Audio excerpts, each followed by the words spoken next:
Hey music fans, as a roadie I had this great opportunity to tour with all these bands. I wrote a book about my experiences on the road and it was the #1 new release on Amazon and Bios and it's now sold millions of copies on Kindle. I'm Joel Roadie and this is my podcast, Party Like a Rock Star.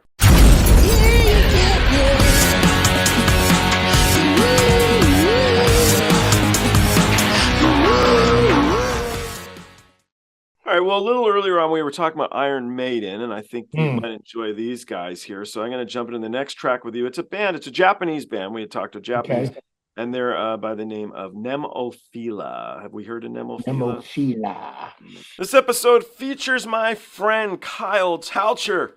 Kyle's a bro. He was the frontman of an influential nardcore band out of Oxnard, California here by the name of Dr. No. If you've never heard of him, influential's cool, and that Kurt Cobain was a fan. You guys can check it out in this photo here from when he was, I think it said 18 years old, but look at the poster on the wall. Look at the other one too. I love some Black Flag. I hope you guys do too. Anyway, what Kyle's been up to since then. So Kyle wrote a track called Mr. Freeze. It was covered by Slayer. That led him on to some other ventures. He'll explain in one of these episodes. But he became a visual effects artist. He's been nominated for 8 Emmys. He's won 2 Emmys. Those were for Firefly and Battlestar Galactica. He just recently worked on Top Gun in the visual effects department. More recent than that, what he actually started up here during COVID was writing. And so I have one of his books here, Live Wire. It was a present from him for my birthday last year. It was real cool. I appreciated it. You can read more about Kyle. You can check out his other books and see what he's up to always at kyletalcher.com. You can find his books also on amazon.com and enjoy. Also want to throw a thank you, a shout out to the people at Cream Magazine. They sent me their newest issue. You can go to cream.com and you can subscribe to the magazine yourself. If you don't think Cream's cool, you're not cool. It's great that we got some publications back, I think. I think it's neat. So anyway, let's jump into this episode here with Kyle and see what he has to say. Let's give it a go. All right, let's see what you think of NEMOPHILA performing The Trooper. Oh, got the work ethic to do that.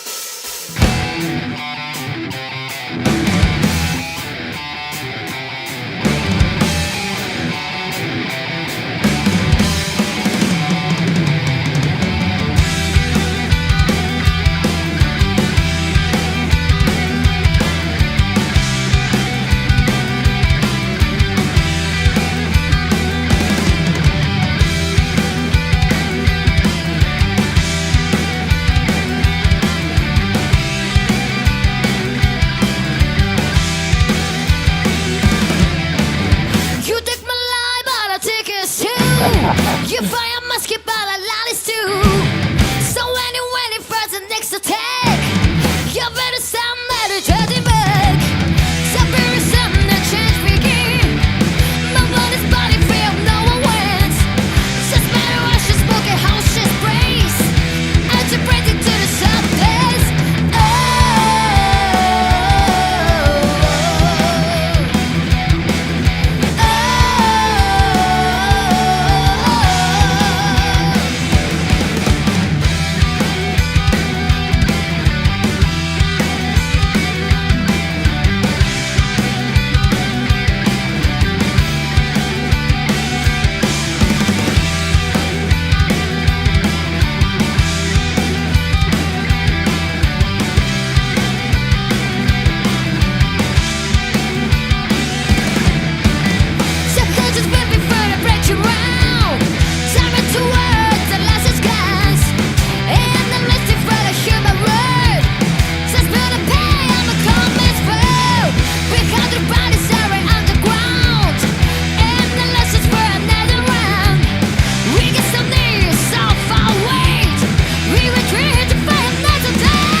Oh, nice.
How'd they do? Nicely done, ladies. Nicely done. Very good. And those lead players in a 7-string guitar on a girl with the sparkle guitars playing a 7-string, 5-string bass. They can all play. I mean, these girls are young. They're probably, I don't know. I mean, everybody looks 12. They're not, but the drummer just looks happy to be there. And props to the cameraman for keeping himself out of the mirror shots. I thought they sounded great. That's a great song. They're tight, and they're rock chicks playing songs they like. And I don't know if they're writing originals or anything like that, but they sound great. They're awesome. They do, and they're really, really. I like their originals a lot. So, but they were doing like a cover a week, and for a while. Oh, great!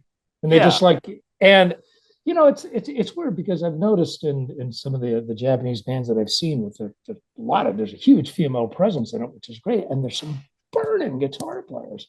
Not that there aren't burning American and British or whatever female guitar players, but when you see like these 90s bands like, Hole and L7 or whoever, just to that era, nobody can play guitar.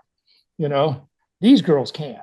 They did their time. They were woodshedding. I mean, they're playing these complex tunes, and the rhythms are tight. Dun, dun, dun, dun, dun, the Steve Harris, gallop and all that. They sound great. Yeah.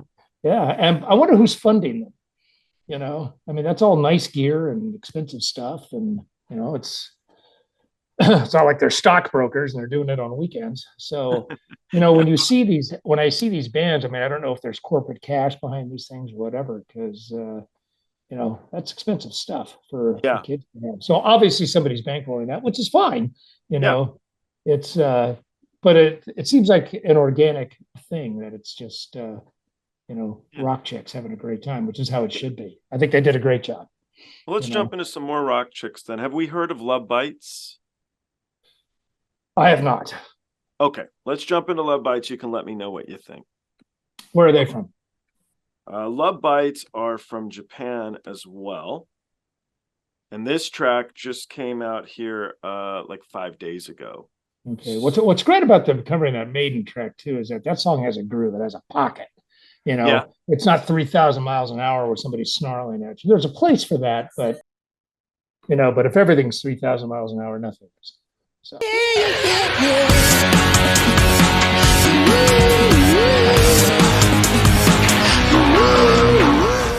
Hey, the podcast is over. What are you still doing here? Well, while you're here, like and subscribe. Thanks.